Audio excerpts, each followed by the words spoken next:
Oi gente, tudo bem? Eu sou o Mário Ávila da Imovisul e em tempos de coronavírus, de pandemia, de tantas dificuldades que o nosso município, o nosso estado, o nosso país vem passando, nós convidamos aqui para o nosso vídeo dessa semana o Rodrigo Pedroso, que é secretário-geral de governo e nesse momento vai estar representando a Prefeitura Municipal de Guaíba para a gente conversar um pouquinho sobre tudo que está acontecendo e sobre a atualização do momento coronavírus em Guaíba. Tudo bem, Rodrigo? Tudo bem. Obrigado por aceitar o nosso convite. Vamos começar o nosso bate-papo, aqui a nossa entrevista, já fazendo o certo aqui para o pessoal, né? Já pegar a manhã com a gente, aí passando um pouquinho de gel nas mãos, fazendo aquela higienização que nós deveríamos fazer, né? Todos os dias, mesmo fora de coronavírus, né? Pena que muitas vezes a gente tem que aprender a fazer esse tipo de coisa num momento desse, né? Rodrigo, gostaria de que tu me falasse um pouquinho, para as pessoas que estão nos acompanhando ali, qual é a situação hoje no município? Estamos no finalzinho de março, início de abril, tá? E qual é a atualização hoje do coronavírus em Guaíba? Como está essa situação? Bom, primeiramente gostaria de agradecer essa oportunidade da Prefeitura poder estar aqui passando uma boa informação, né? Nesses tempos de pandemia, como tu falaste, que atinge na verdade o mundo todo, é muito importante que a gente possa esclarecer alguns pontos e dar uma informação fidedigna para a população, para não criar o pânico, mas também para o pessoal saber o que está acontecendo, porque realmente é um momento muito delicado que a gente está vivendo. Então, assim, hoje temos 25 casos suspeitos, tivemos 25 casos testados lá no LACEN, foi feito o exame do coronavírus. Desses 25, 16 já foram descartados, tá? E 9 ainda estão em análise. Então, muita tranquilidade, dá para te dizer hoje e para todo mundo que nos assiste que nesse momento Guaíba não tem nenhum caso confirmado de coronavírus. Algum outro caso, assim, por exemplo, que às vezes o que acontece? As pessoas, os sintomas são muito parecidos com a gripe e até com a H1N1, né? E muitas vezes a pessoa confunde um pouco, até por não ter essa informação correta e também não ter a capacidade de fazer esse tipo de análise ou esse diagnóstico. Acontece muita confusão nesse meio? Sim, acontece muita confusão. O que acontece? O Ministério da Saúde, ele passa para teste somente a pessoa que apresenta um quadro grave respiratório. Então, febre, coriza, tosse, uma dificuldade leve na respiração, o que os médicos passam? Vai para casa, quarentena, medica, cuida da temperatura, se tiver uma piora no estado clínico, volta ao serviço de saúde, né? Então muita gente confunde isso. Quando chega lá e o médico diz, olha, tu tem alguns sintomas, mas não para teste, então vai e faz a quarentena, o pessoal já acha que está com coronavírus. Sim. Né?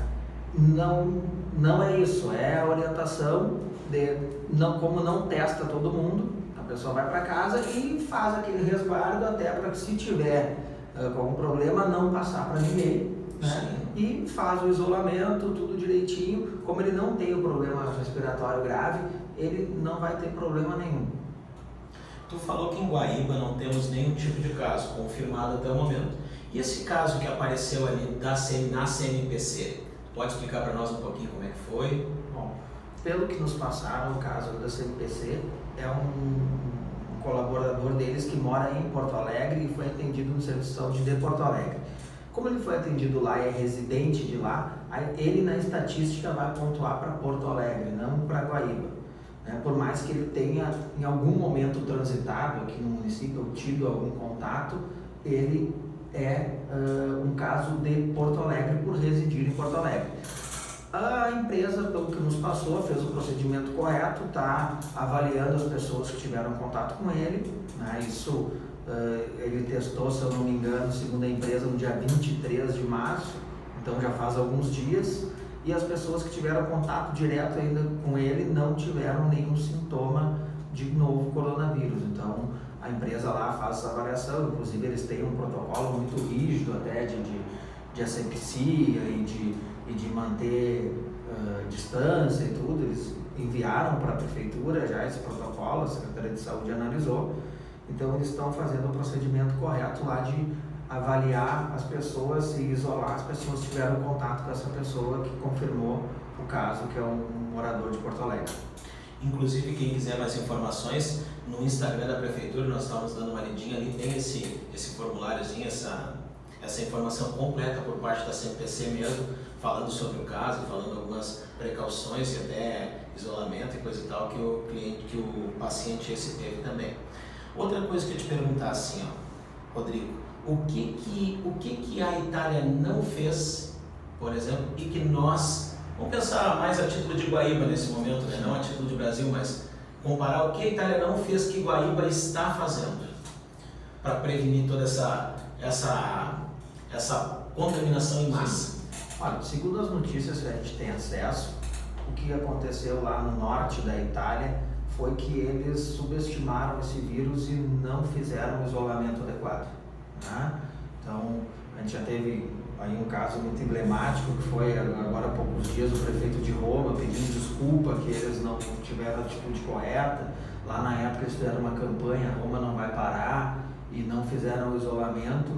E, enfim, lá só em Roma tem mais de 3.400 mortos. Então, o que a gente pode ver é que Roma e alguns outros países da Europa, vamos dizer assim, pecaram ou não fizeram a técnica de isolamento mais correta e tiveram isso. A gente sabe, a prefeitura não quer prejudicar ninguém, bem pelo contrário, quer zelar pela saúde de todos. Então, a gente sabe que muita gente vai ter que fazer algum sacrifício nesse momento de isolamento, comércio fechado, né, prestação de serviço, mas isso é para achatar a curva, né? Quanto menos ela subir de uma forma muito rápida, melhor, porque o serviço de saúde não está preparado para atender a parcela da população que vai precisar de um respirador, de um serviço de UTI. A gente não está preparado ainda. Mas a gente, quando a gente fala a gente, não é a gente só Guaíba, não parece que é só Guaíba que não está. A gente, o poder público em todos os níveis, municipal, estadual e federal. Né? Então, esse isolamento é muito importante para isso, para que as coisas vão acontecendo devagar, né? De forma linear. Sim. No momento que tiver um pico, a gente pode ser que o serviço de saúde entre em colapso e aí vai acontecer como lá na Itália, Espanha, que uma pessoa vai precisar de um respirador, outra vai estar usando e infelizmente vai virar óbito porque não vai ter a assistência necessária. E como é que é a nossa situação, assim, falando especificamente sempre em coronavírus, né? Mas assim, quanto a OMS, que é a Organização Mundial de Saúde, né? Como é que é a nossa situação da nossa saúde, UTI, aqui comparado com outros países até, que muitas vezes a gente diz que o Brasil está tão atrasado em algumas coisas e tem outras que a gente sabe que nem tanto. Surpreendentemente até para algumas pessoas, o Brasil, o número de UTIs por habitante, ele está num nível até acima que muitos países de ponta da Europa. Então ele está no nível recomendado pela Organização Mundial de Saúde, né? Mas mesmo assim, por ser um país muito populoso, continental, e aí aqui no sul a gente tem a população mais idosa, ainda um pouquinho entrando no inverno, pode ser que mesmo estando num nível aceitável pela OMS, não seja o suficiente para que a gente possa fazer frente contra esse vírus e ter o mínimo possível de óbitos.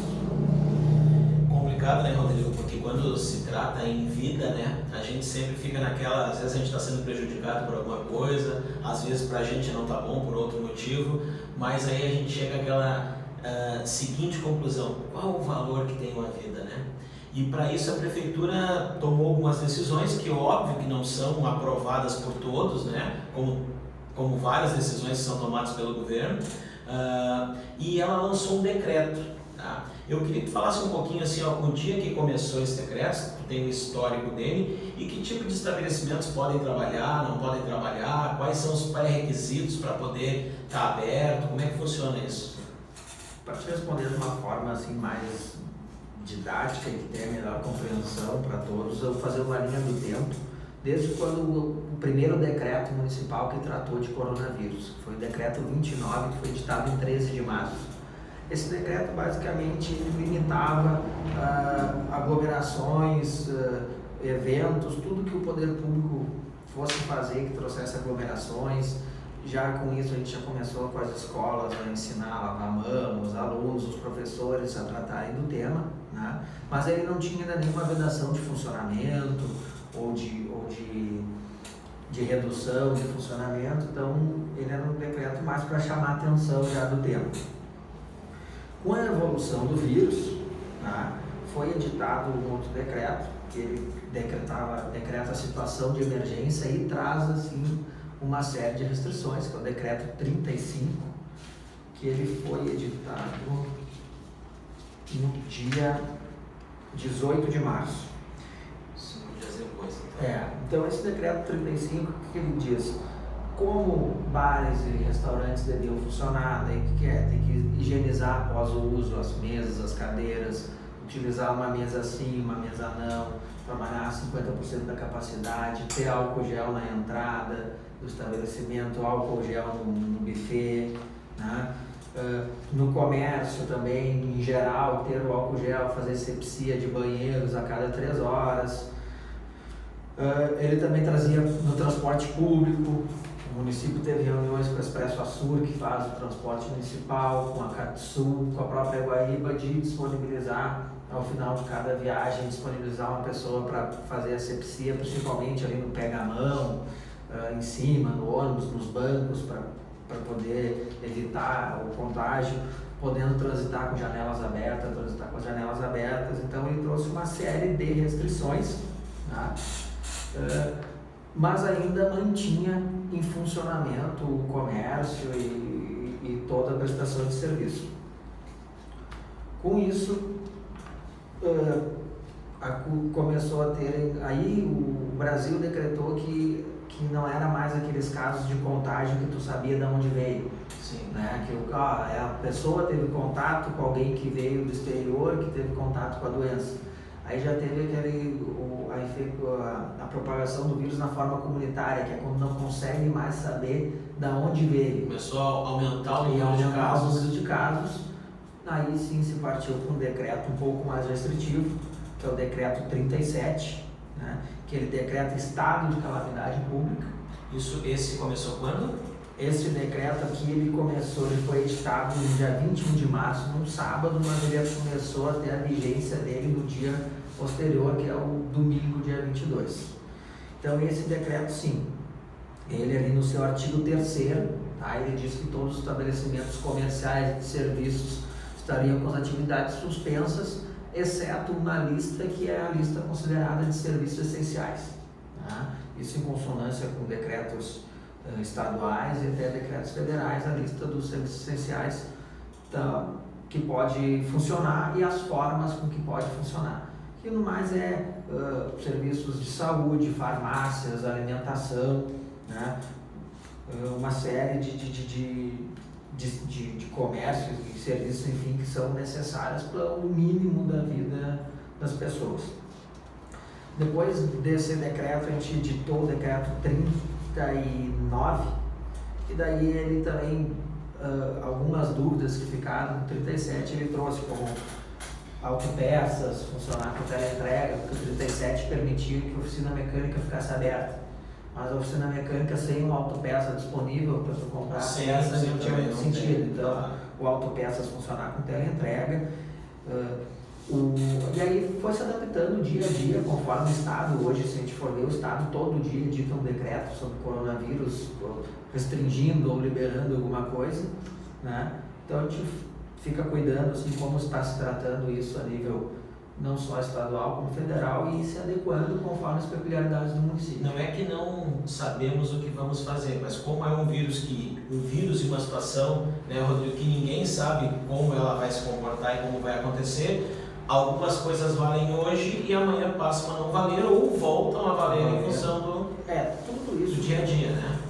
Tem um comitê municipal que é composto por técnicos do município, principalmente vigilância epidemiológica, médico responsável pelo município, enfermeira. Hoje aqui no município tem esse comitê. Sim, tem esse comitê que avalia diariamente a evolução do vírus, não só no município como na região, porque como a gente está aqui numa região metropolitana, circula muitas pessoas de outros municípios em Guaíba e de Guaíba e outros municípios, então a gente tem que ficar atento para toda a região para poder trabalhar da melhor forma. Então, como tu bem falaste, o que vale num dia, daqui a pouquinho já tem que mudar para o outro, e infelizmente a gente tem que se mutar como o vírus, né? Para tentar, a ideia não é que ele não chegue aqui, infelizmente ele vai chegar em tudo que é lugar. A ideia é que ele chegue devagar, né? Como eu falei, é aquela curva, que a curva se mantenha o mais linear possível para o serviço de saúde não entrar em colapso e poder atender a população. Uma coisa que eu ia te perguntar sobre os decretos, existe uma previsão? Eu sei que também é uma pergunta meio difícil, né? Mas o que a gente ouve o pessoal falar bastante? Principalmente o pessoal que é autônomo, né, Rodrigo? Eu preciso trabalhar.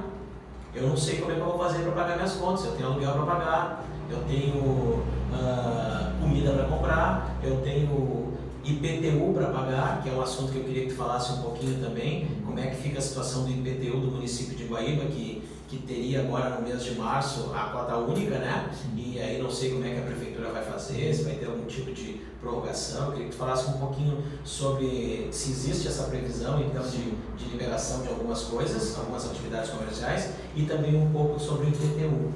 Né? O decreto ele vai até o dia 5 de abril, podendo ser prorrogado. Então, como tu falou, a gente analisa dia a dia, né?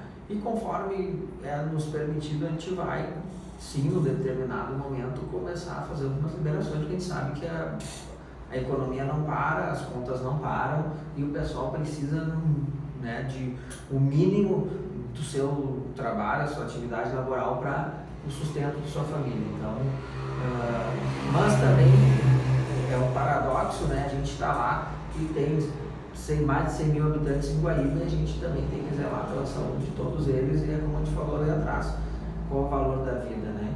Daqui um pouquinho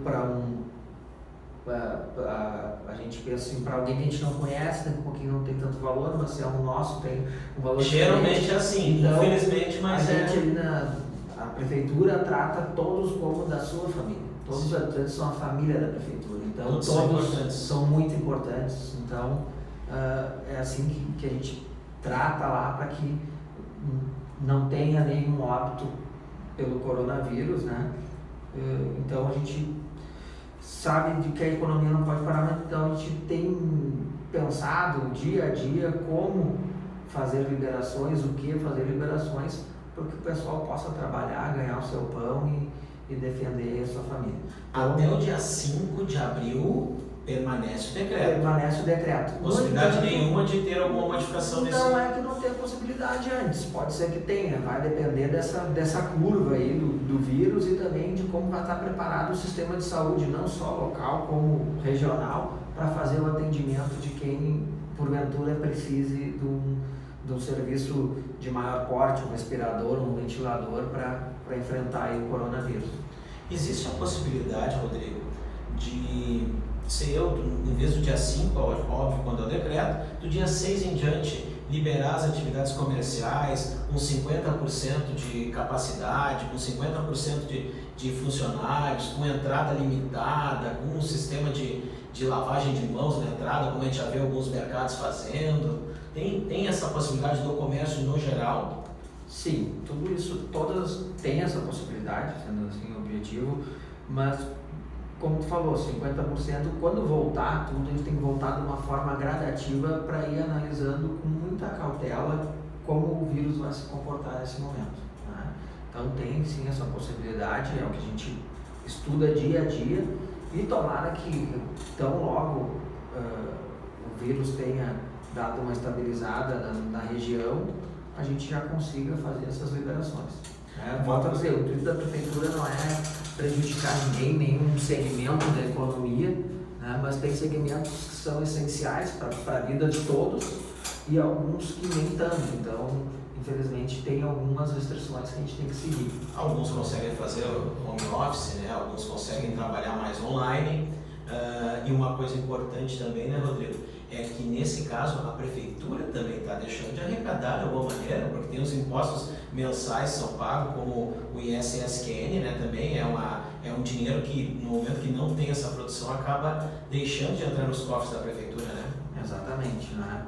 A prefeitura, a renda da prefeitura é os impostos, né? Que entram os impostos diretos do município e o retorno dos impostos estaduais e federais, que não entram com a quantidade que a gente entende necessária para o município, porque é aqui que é produzido todo o imposto, volta uma pequena parte, mas a gente sabe que tudo isso vai sofrer, o ICMS vai diminuir, então vai diminuir o repasse para o município, o ISS diminuindo os serviços vai diminuir e o município precisa da renda para fazer frente a medicamentos, insumos, pagar os profissionais, então isso tudo atrapalha a todos, né? Como tu perguntou do IPTU, o IPTU é um valor expressivo que entra nos cofres do município, né? Pela sazonalidade do fluxo de caixa se conta com um valor dele, um valor até considerável no mês de março e de abril para fazer frente a todos os gastos do município. Então, a princípio é até o dia 31 de março, a cota única com desconto de 20%. Depois tem a parcela, ele vem em parcelas, em 10 parcelas, a primeira com vencimento de 5 de abril e depois as parcelas seguintes no último dia de cada mês. A prefeitura está estudando lá com o seu setor financeiro, com a Secretaria da Fazenda, se há alguma possibilidade de alguma prorrogação ou algo nesse sentido, mas ainda não temos uma resposta. O certo é que o vencimento da cota única com desconto é 31 de março. E depois estamos avaliando lá, os técnicos estão avaliando o que dá para fazer, quais as medidas que pode compensar alguma coisa de quem ficou fechado, né? Como eu disse, o intuito não é prejudicar ninguém, mas também não pode relaxar de alguma forma que todos queiram, porque o município ele precisa funcionar, né? E não pode parar, porque tem salários dos servidores, insumos da saúde, tem obras, o recolhimento do lixo, que também não deixa de ser saúde, que é um serviço caro, né? Então, e não pode parar, 2, 3 dias sem recolher lixo já causa um transtorno gigante, então é um serviço caro também, então a prefeitura tem que fazer frente a todos esses compromissos, então não pode ficar abrindo mão de receita, então tem que ser, uma linha bem tênue entre o que dá para abrir mão e o que não dá. Sem falar que nesse momento a gente tem restrições ainda da lei eleitoral, né? Por ser um ano eleitoral, a lei tem algumas restrições em caso de desconto e isenções que a gente também tem que ter um cuidado e respeitar.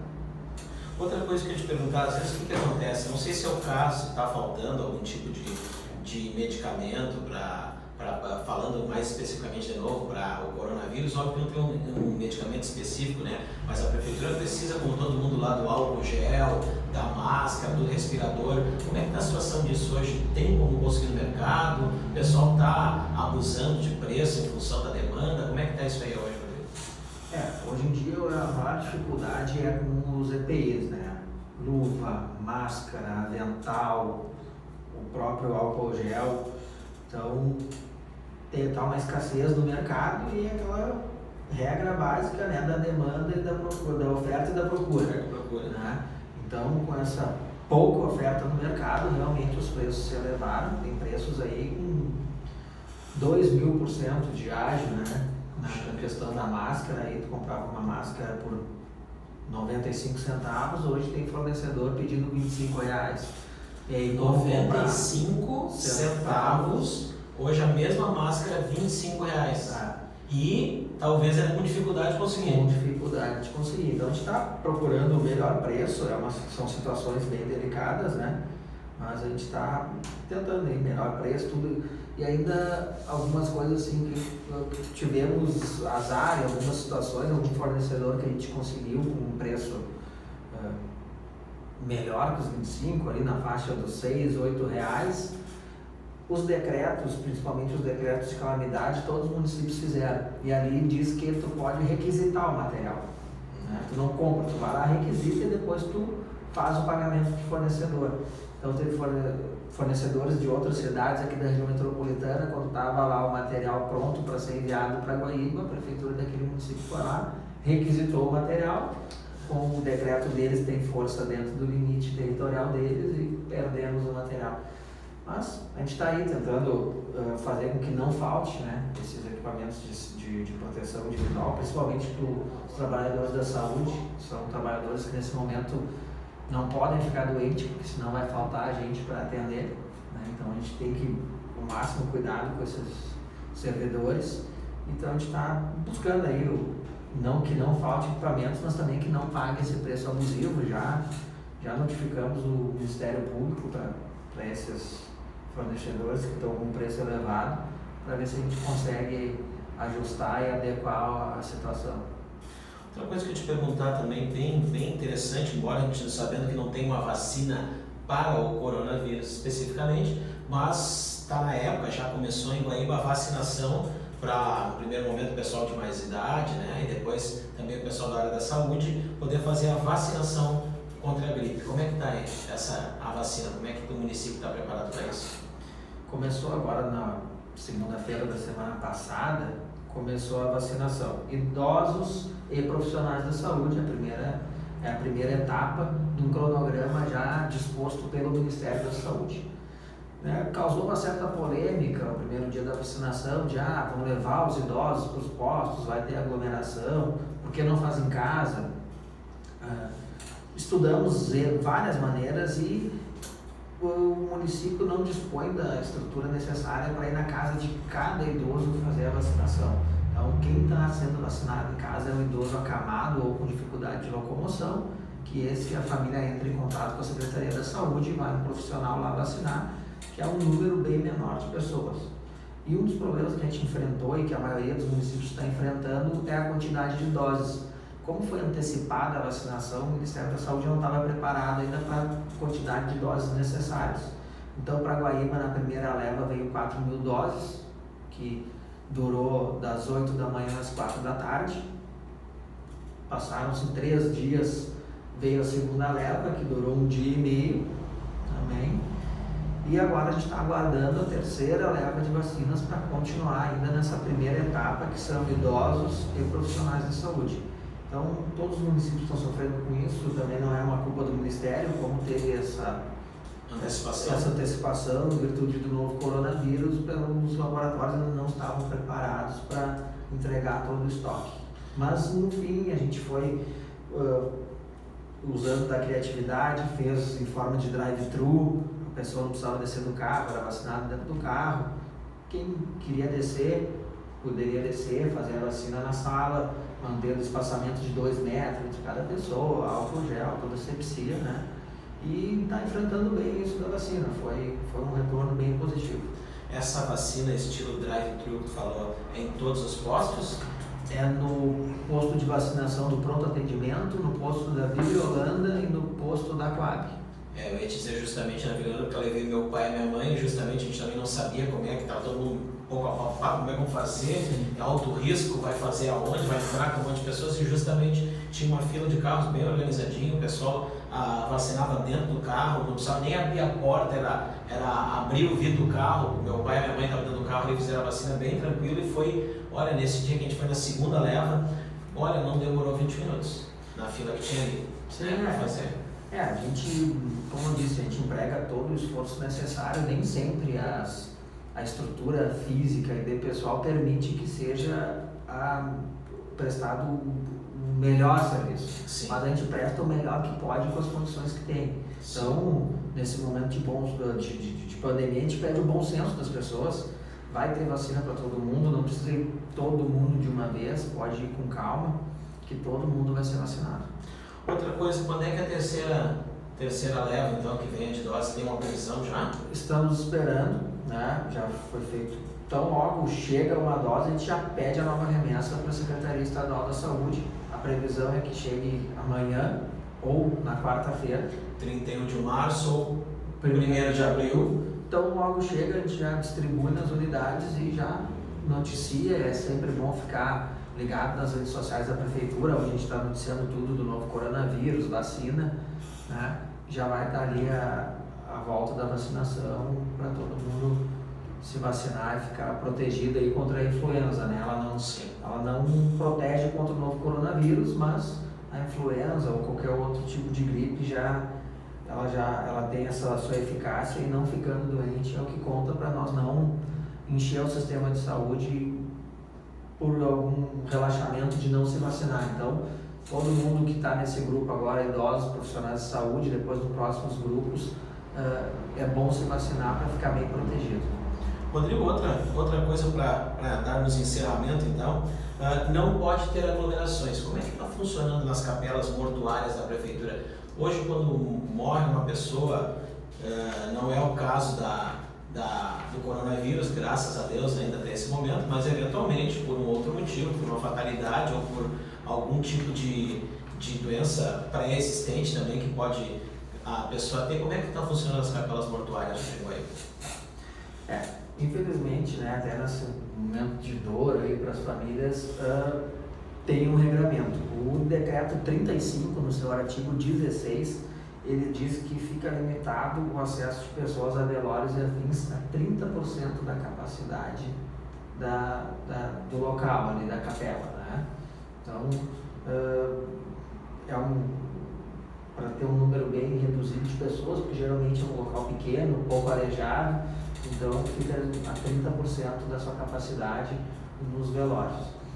E nos casos do novo coronavírus, né, a própria OMS, Ministério da Saúde, Secretaria Estadual da Saúde, eles indicam que não se faça, né, o velório, porque ainda não se sabe se pode contagiar alguma coisa, então eles não fazem o velório, eles fazem direto ou enterro ou a cremação.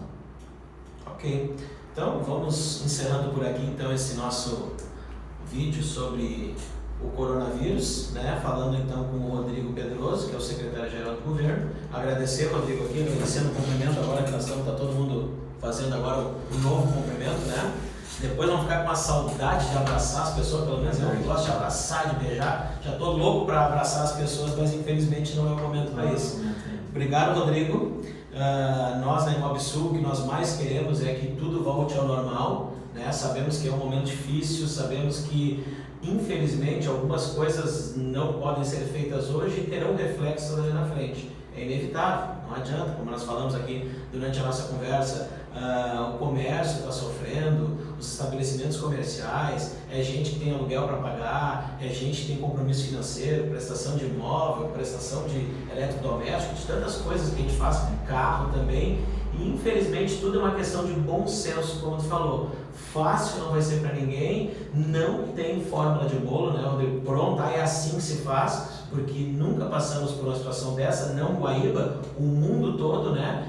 E às vezes a gente fica pensando, a gente vai ficar mais experiente, mais forte com a próxima, mas tomara que não tenha essa próxima, né? Que a gente não tenha que lidar com esse tipo de epidemia ou pandemia, né? Que nem estão falando assim, aproveitando aqui, nós temos a imagem aqui de um pouco do mundo, aqui de uma obra do nosso amigo Stracione, né, que pintou aqui, a gente até usou ela como fundo da nossa entrevista aqui com o Rodrigo, mostrando, né, um pouquinho do mundo ali para todo mundo poder participar. Bom, gente, se você gostou desse vídeo, curta, compartilhe e nos acompanhe nas nossas redes sociais. Obrigado a todos, que Deus abençoe e até o próximo vídeo.